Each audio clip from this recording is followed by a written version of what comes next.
Vamos a hablar de, así como hablamos de educación antes, tenemos que también hablar de educación con trabajo, ¿no? De el trabajo en sí y de cómo debemos adaptarnos cuanto antes, ¿no? Porque estamos como corriendo muy de atrás a la velocidad en la que se están produciendo los cambios en el mundo y que con la pandemia se aceleró de una forma tremenda. O sea, cada vez es más común no tener horarios, cada vez es más común ser nuestros propios jefes, a veces para bien, a veces para mal, porque eso también te impacta negativamente. Si sos autónomo, sos tu propio jefe, no tenés feriado, no tenés nada, o sea, tenés que trabajar o trabajar porque si no, no hay una relación de dependencia que te garantice el ingreso.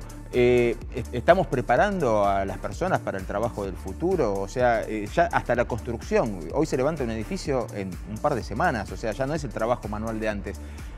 ¿Puede la construcción absorber esa cantidad de trabajadores? O sea, el mundo del trabajo como lo conocíamos hace unos años, ¿sigue existiendo? ¿Seguirá existiendo? ¿Cómo hacemos para adaptarnos a un mundo en el cual se van a necesitar otras cosas para conseguir trabajo? Trabajos de calidad, ¿no?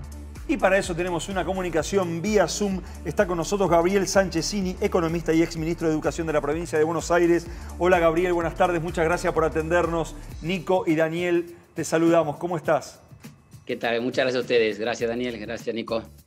Bueno, Un gusto ahí estar acá. El gusto es nuestro. Ahí hacía una introducción realmente y el mundo laboral, si bien estaba cambiando, la pandemia lo acelera mucho más. Y cambió, y cambia, y cambiará. ¿Hacia dónde vamos?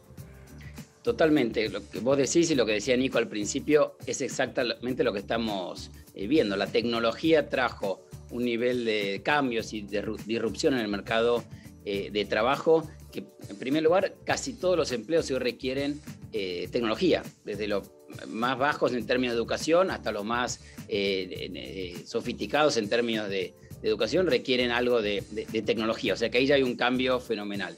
En segundo es que vamos a cambiar de trabajo mucho más de lo que probablemente cambiaban nuestros padres y nuestros abuelos, porque hay una necesidad de adaptarse al cambio muy rápido. La pandemia aceleró todo eso, el crecimiento del comercio electrónico, como decía Nico al principio, del trabajo remoto, el trabajo en la casa, la posibilidad de hacer esto, que estamos ahora los tres conversando en plataformas que por ahí hace 3 años no sabíamos que existían como Zoom. O sea que esa disrupción de la tecnología está generando muchos cambios y yo creo que muchas oportunidades. Lo que yo hablo en este libro es qué pasa con la otra mitad de latinoamericanos que no están probablemente con la posibilidad de adaptarse a estas oportunidades, porque no tienen la educación suficiente, porque muchos trabajan en la informalidad. Ustedes saben que hay 146 millones de latinoamericanos que trabajan hoy en la informalidad, que quiere decir que no tienen trabajo de calidad, que no van a tener un retiro cuando se jubilen, que no tienen seguro de salud, que no tienen seguro de desempleo, que no tienen licencia de maternidad, en caso que es una mujer. O sea que son trabajos que no tienen la calidad y los derechos básicos. ¿Qué va a pasar con todas esas personas cuando estos cambios siguen evolucionando? Esto va a seguir aumentando, querramos o no querramos, y la pandemia lo aceleró. Es un poco el análisis que hago en este libro. O sea que el trabajo formal, perdón Nico, el trabajo formal entonces va a tender a desaparecer como tal. Como lo conocemos. Yo creo que hoy el trabajo formal ya solo la mitad de los latinoamericanos lo tienen. De hace muchos años la pandemia aceleró esta informalidad. Pero tanto en América Latina como en África, la realidad es que gran parte del trabajo es informal, que no tiene calidad, como decía. La tecnología nada más que está acelerando este proceso de informalidad, que yo creo que es negativo. Por eso creo que hay que encarar este tema, discutir este tema y definir políticas públicas para poder reducir la informalidad.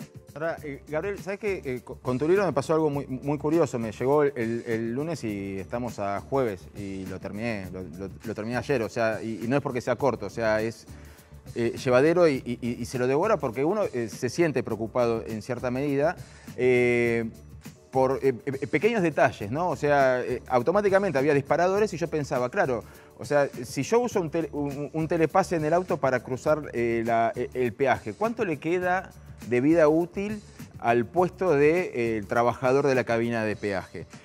Porque evidentemente ya no hace falta. ¿Cómo se reconvierte esa persona? ¿Con qué herramientas? O sea, ¿y se puede hacer algo para prever la catástrofe laboral que puede llegar a generar que un rubro desaparezca? Porque en una época desaparecieron los telegrafistas. y de alguna forma se tuvieron que readaptar. Totalmente, es perfecto el ejemplo que das. Y Nico, además, esto va a pasar en trabajos, si querés, más sofisticados, porque hoy tenés aplicaciones que hacen traducción. El traductor es alguien que estudió en una universidad o en un terciario, y hoy cada vez más la traducción la hacemos en una aplicación y no contratamos a un traductor. En muchos documentos paralegales, mucho análisis que hacen compañías financieras de cómo cambia el mercado en la bolsa, hoy se generan. Mucho del periodismo también. Hay una cantidad de aplicaciones que hoy te hacen peor o mejor, te hacen redacciones o análisis de trabajos, de libros. O sea que también muchos trabajos, si uno quiere, de nivel medio, que requirieron una educación superior, también se están automatizando. Entonces, frente a esto, ¿qué podemos hacer? Primero, volver a la educación, como ustedes decían antes. O sea, tenemos que no solamente educar en temas técnicos, sino educar, por ejemplo, en adaptarse al cambio, en pensamiento crítico, porque mucha está lleno de información, pero igual hay que tener pensamiento crítico, en lógica, en aprender a aprender, porque esa persona que por ahí lo desplazó un cambio en ese sector, si aprende o si puede adaptarse aprendiendo, puede pasarse a otro sector. Entonces la capacidad de aprender, tenemos que aprenderla en primaria, en secundaria, lo antes posible. La importancia de trabajar en equipo, o sea, muchas capacidades y habilidades que por ahí no son técnicas, pero son necesarias para poder conseguir esto.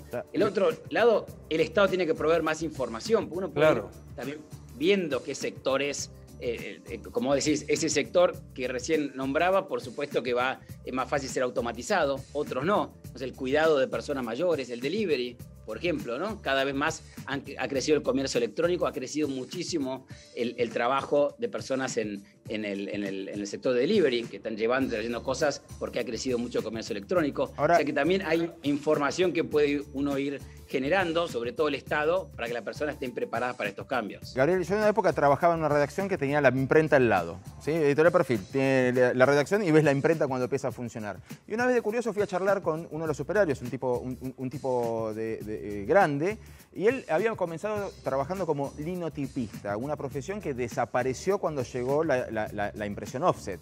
Y le pregunté cómo se había adaptado y él me había dicho que había ido a hacer un curso. Le pregunté, ¿pero te mandó la empresa? No, fui yo.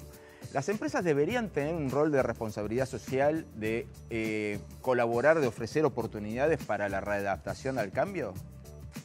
Yo creo que sí, definitivamente. Muchas empresas adentro de la empresa lo están haciendo, pero creo que las empresas tienen que hacerlo. Me parece que tienen que hacerlo en conjunto con el sector público. Claro.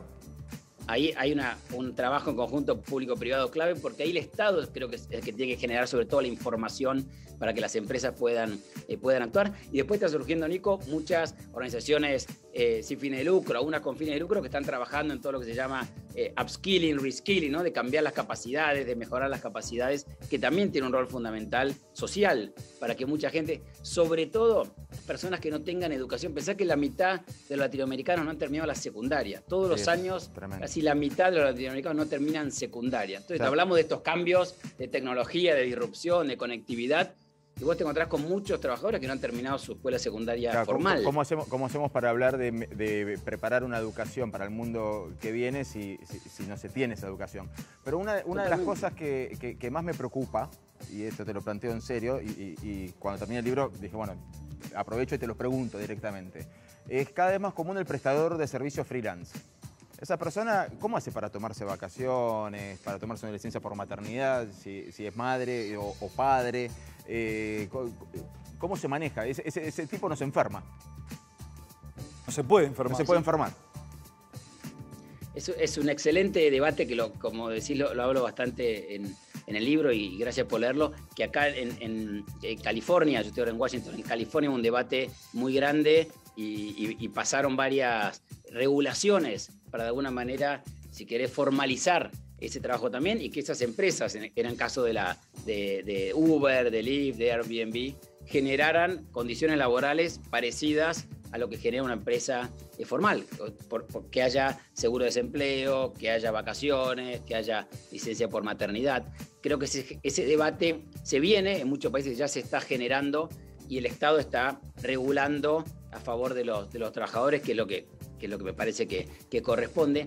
Y también, Nico, hay que destacar que muchos de estos avances tecnológicos van más rápido que la capacidad de regular y regular del Estado. Exactamente, Porque también nos acá el Estado corre de atrás también, No, en no. entender la legalidad de esto. Nos corren los tiempos televisivos, pero no, te pido si puede ser breve. O sea, ¿en qué situación se encuentra la Argentina? Un país que tradicionalmente tiene sindicatos fuertes y una regulación laboral bastante histórica.